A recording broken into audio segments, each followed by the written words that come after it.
வணக்கம். குளிர்கால நோய்களிலிருந்து விடுபட சாப்பிட வேண்டிய உணவுகள். குளிர்காலத்தில் பழங்கள், கீரைகளை சாப்பிட்டால் சளி, ஜலதோஷம் பிடிக்கும் என்ற கருத்து நம்மில் நிலவுகிறது.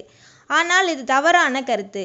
ஏனெனில் சரியான ஊட்டச்சத்து உள்ள பழங்கள், கீரைகள் போன்றவற்றை சாப்பிடாமல் இருந்தால் எந்த ஒரு நோய்க்கிருமியும் எளிதாக உடலினுள் புகுந்துவிடும். ஆகவே குளிர்காலத்தில் கண்டிப்பாக சாப்பிட வேண்டிய கீரைகள், பழங்கள் என்னவென்று பார்க்கலாம். வைட்டமின் சி அதிகம் நிறைந்த ஆரஞ்சு பழத்தை சாப்பிட வேண்டும். ஏனெனில் ஆரஞ்சு பழத்தில் உள்ள வைட்டமின் சி நோய் எதிர்ப்பு சக்தியை அதிகமாக்கி குளிர்கால நோய்களை வராமல் தடுக்கிறது. கேரட்டில் உள்ள கரோட்டின் உடலினுள் செல்லும் போது வைட்டமின் ஏவாக மாறிவிடுகிறது. அது மட்டுமின்றி வைட்டமின் பி, சி, டி, இ மற்றும் கே சத்துக்களும் கேரட்டில் உள்ளன. எனவே கேரட்டை சாப்பிட வேண்டியது மிகவும் அவசியம். குளிர்காலத்தில் கொய்யாப்பழத்தை அதிகமாக சாப்பிட வேண்டும். கொய்யாப்பழத்தில் உள்ள நோய் எதிர்ப்பு சக்தி அதிகமாக உள்ளது.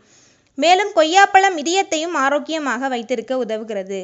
கீரை வகைகள் எல்லாவற்றையும் உணவில் அதிகம் சேர்க்க வேண்டும். அதிலும் பசலைக்கீரையில் நோய் எதிர்ப்பு சக்தி மற்றும் ஊட்டச்சத்துக்கள் அதிகமாக உள்ளதால் பசலையை அதிகம் உணவில் சேர்க்கலாம்.